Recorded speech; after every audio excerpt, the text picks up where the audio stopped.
अस्सलाम वालेकुम दोस्तों। राजा इच्छर दास ने खैबर पख्तूनख्वा के लोगों को भारत के उस इलाके में कैसे आबाद किया जो आज मकबूजा जम्मू एंड कश्मीर का हिस्सा है। खैबर पख्तूनख्वा के लोग उस इलाके में क्या कर रहे हैं, कब से वहां मुकीम हैं, क्या वो अपनी रवायात को भूल चुके हैं या अपनी रवायात के ऊपर आज भी वो अमल पैरा हैं।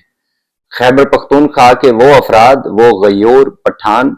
जो आज मकबूजा जम्मू एंड कश्मीर में सदियों से अपनी रवायात को निभा रहे हैं, उनके दिल किसके साथ धड़कते हैं? क्या वो पाकिस्तान के साथ धड़कते हैं या इंडिया का हिस्सा रहना चाहते हैं? क्या वो मकबूजा जम्मू एंड कश्मीर में सदियों से रहकर कश्मीरी ढल चुके हैं, कश्मीरी जुबान बोलते हैं या पख्तूनख्वा की जुबान बोलते हैं? मैं डॉक्टर जाम सजाद हुसैन। चैनल को सब्सक्राइब करें, लाइक करें, शेयर करें और कमेंट जरूर किया करें। दोस्तों, श्रीनगर जो मकबूजा जम्मू एंड कश्मीर का दारुल हुकूमत है, उससे 60 किलोमीटर दूर एक जिला है अनंतनगर। उस अनंतनाग भी उसको कहते हैं। उससे अगेन थोड़ा सा दूर पहाड़ियों के बीचों बीच एक गांव है जिसको इच्छर दास कहते हैं। चक इच्छर दास में एक ऐसी आबादी वहां पे कयाम पजीर है जो पश्तो जबान बोलती है, जो पश्तो जबान ही नहीं बोलती, पश्तो तर्ज रहन सहन में ढली हुई है, जो पख्तूनख्वा के अंदर रहने वाली गयूर पठान कौम है। वो अपनी रवायात को वहीं पे, यानी उस मकबूजा जम्मू एंड कश्मीर के चक इच्छरदास में रहने वाली वो आबादी आज भी खैबर पख्तूनख्वा के तर्ज रहन सहन को अपनाए हुए है। जब बीबीसी के नुमाइंदे ने वहां बात की तो उन्होंने इसके ऊपर बड़ा जबरदस्त मौकफ अपनाया और कुछ और जो मीडिया आउटलेट्स हैं उसके ऊपर भी इस हवाले से कुछ फीचर पब्लिश हुए हैं। फिर हमने रिसर्च की तो रिसर्च से हमें यह मालूम हुआ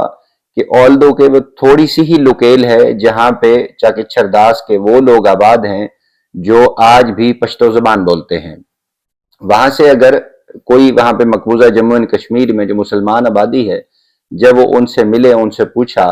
कि आप सदियों से यहाँ पे कयाम पजीर हैं, तो आप कैसे आज तक भी अपनी जुबान से वो उन्होंने एक सरफे नजर नहीं किया। तो वहां के जो बड़े हैं उन्होंने बात की कि यहाँ पे जब महाराजा गुलाब सिंह डोगरा की हुकूमत थी गालबन 19वीं सदी के शुरू में, तो यहाँ पे एक और राजा थे, राजा इच्छर दास। तो राजा इच्छर दास से खुश होते हुए महाराजा गुलाब सिंह डोगरा ने कई हजार एकड़ अराजी उस राजा इच्छर दास को दे दी। तो राजा इच्छर दास चूंकि वहां पॉपुलेटेड एरिया में तिजारत किया करता था और ये इच्छर दास जो इलाका है ये तिजारत के गुजरगाह हुआ करता था,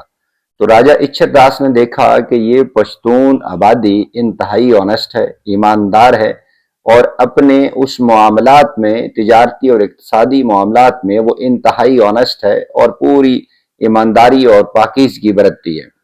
तो राजा इच्छर दास ने खुश होकर इन लोगों को कहा कि जब आप यहाँ राहदारियों की हिफाजत करते हैं और यहाँ से गुजरगाहों के ऊपर आपकी जो ऑनेस्टी है, सिक्योरिटी है, वो बहुत बाकमाल है, तो मेरी ख्वाहिश है कि आप यहीं पे आबाद हो जाएं और आपके जो वो लोग जो खैबर पख्तूनख्वा में, जो आज खैबर पख्तूनख्वा है और इवन बलूचिस्तान और इवन अफगानिस्तान से, तो आप उस वहां पे रहने वाले अपने जो रिलेटिव हैं उस आबादी को भी यहाँ पे मुंतकिल कर लें और मुस्तकिल बुनियादों पे इच्छरदास में आप मुकाम यानी क़याम पजीर हो जाएं। तो राजा इच्छरदास की ख्वाहिश को मानते हुए इन पख्तून जो आज वहां आबादी है, इन्होंने अपने वालिदैन को भी वहीं बुला लिया और वहां ये आबाद हो गए। तो उस दिन से लेके आज तक ये पख्तून आबादी वहीं पे है। बड़े खूबसूरत अंदाज में आज भी वहां जिरगा मुनक्किद होता है। ये अपने तमाम फैसले घरेलू नाचाकियों से लेके बाकी शादी ब्याह के मामलात, लड़ाई झगड़े, सारे मामलात उसी जिरगे में, उसी अंदाज में हल होते हैं जिस तरह आज खैबर पख्तूनख्वा में हल होते हैं। और आज भी जो शादी है, रस्म और रिवाज है, वो सेम वही है जो आज खैबर पख्तूनख्वा में है। इन्होंने हत्ता के पश्तो जबान को भी नहीं छोड़ा। हाँ, ये जरूर है कि आज भी जब इनकी शादियां होती हैं तो ये मकामी पॉपुलेशन जो वहां पे छोटी सी पॉपुलेशन है, आबाद है, तो ये आपस में शादी ब्याह करते हैं। और कभी कभार ऐसा होता है कि इन पख्तूनों की लड़की की शादी किसी और आबादी में हो या कोई और आबादी का लड़का पख्तूनों की आबादी के अंदर आके वो शादी करे, लेकिन ये कहते हैं जब इनकी शादी होती है, होता काल काली है, لیکن وہ بھی ان کے طرز رہن سہن میں ڈھل جاتا ہے اور کچھ عرصے بعد وہ ٹھیٹھ پشتو بولنے لگتا ہے۔ تو انہوں نے کہا ہمیں تھوڑا سا، جب 1947 میں پاکستان اور انڈیا کے درمیان لائن لگی اور یہ دو ملک سب کانٹیننٹ میں وجود میں آئے، تو انہیں تھوڑا سا ہوا کہ جو ہم آسانی سے جا سکتے تھے خیبر پختونخوا میں اور افغانستان میں، تو وہ پابندی لگ گئی، اب ان کے لیے موومنٹ مشکل ہو گئی، تو ان کا رابطہ پچھلے خاندانوں سے کٹ گیا۔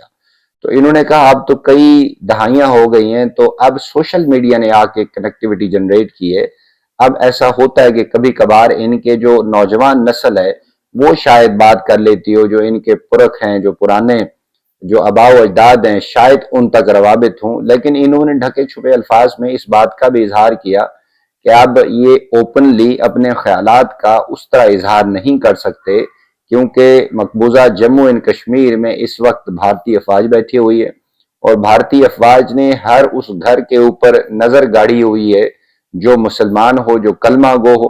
آلدو کہ یہ نان پولیٹیکل لوگ ہیں، یہ سیاسی طور پہ ایکٹیو نہیں ہیں، اگرچہ یہ کشمیری ہیں، کشمیر کے اندر رہتے ہیں اور اپنے رنگ ڈھنگ میں کشمیریت جھلکتی ہے، لیکن پھر بھی یہ کہتے ہیں کہ ہم پشتو سے ہماری محبت ہے، پشتو کلچر سے محبت ہے۔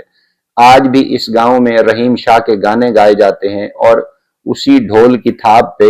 وہی مناظر ہوتے ہیں جو خیبر پختونخوا میں ہوتے ہیں۔ تو انہوں نے ڈھکے چھپے الفاظ میں یہ تو اظہار کیا کہ ان کے دل آج بھی خیبر پختونخوا میں ان آباء و اجداد کے ساتھ دھڑکتے ہیں جو ان سے 1947 کی لائن کے بعد جدا ہو گئے۔ اب دیکھیے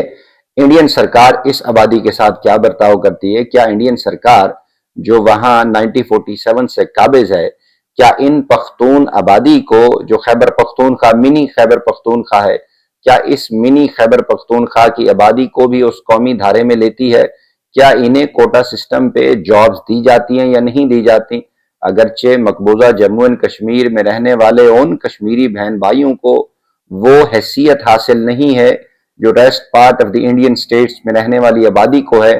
تو پھر اس صورت میں اس خیبر پختونخوا کی منی خیبر پختونخوا کی اس چھوٹی سی آبادی کو وہ مرات، وہ جابز اور وہ کوٹا کیوں مختص کریں گے؟ بہرحال یہ بہت خوبصورت آبادی ہے، بڑے اچھے لوگ ہیں اور آج بھی اپنے جو اسلام ہے، مذہب اسلام سے جڑے ہوئے ہیں، آج بھی یہ قرآن حکیم کی جس انداز میں تعظیم کرتے ہیں وہ فقید المثال ہے۔ آج بھی یہ کہتے ہیں کہ قرآن کریم ہماری مقدس کتاب ہے، ہم عملی طور پہ مسلمان ہیں، ہمارے رنگ ڈھنگ میں اسلام ڈھلا ہوا ہے، تو ہم پیور پشتو زبان کے ساتھ ساتھ اپنے قرآن حکیم سے جڑے ہوئے ہیں۔ یہ آبادی اگر پختونخوا کلچر سے اتنا محبت کرتی ہے، یہ آبادی اگر اپنے آج ثقافتی طور پہ رسم و رواج میں خیبر پختونخوا کے طرز رہن سہن میں ڈھلی ہوئی ہے، تو بھارت سرکار کو یقینی طور پہ اس آبادی سے جو جابز کا کوٹا ہے وہ بھی اس میں بانٹنا چاہیے اور ان کے کلچر کو پریزرو کرنا چاہیے۔ آلدو کہ کچھ عرصے بعد جب مقبوضہ کشمیر آزاد ہوگا اور یہ کشمیری برادران جو ہیں، کشمیری بہن بھائی ہمارے آزاد فضاؤں میں سانس لیں گے اور وہ اچھے انداز سے ایک الگ انڈیپینڈنٹ وے میں سوچیں گے، آلدو کہ وہاں کی کلی آبادی وہ کہتی ہے، آج بھی نعرے لگاتی ہے کشمیر بنے گا پاکستان۔ بہرحال جو منظور قدرت ہوگا، جب یہ آزاد فضاؤں میں سانس لیں گے تو عین ممکن ہے یہ منی خیبر پختونخوا